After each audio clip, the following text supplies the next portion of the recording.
Hello guys, hôm nay Suy Ibsen đã đi tiểu gấu lệ.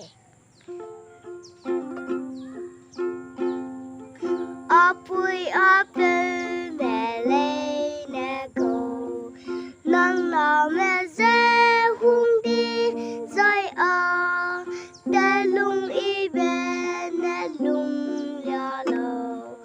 nang nuôi mui ghé nè xăm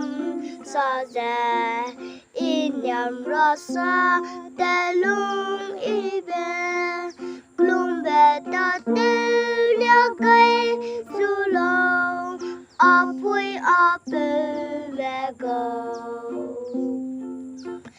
nuôi hè nó bé rinh tình ghé để sinh ra bé phủi du cái lâu xin su bé loan nó suy ra nang nuôi môi ghé nè xăm sa dè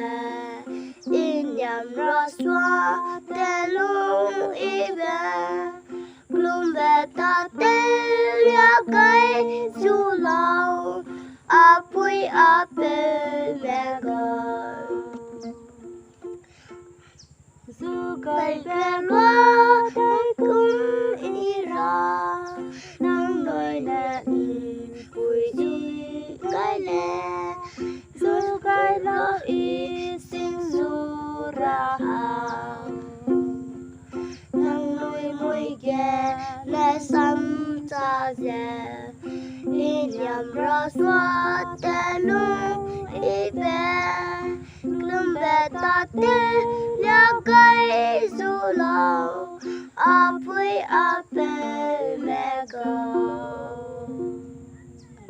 Bye bye.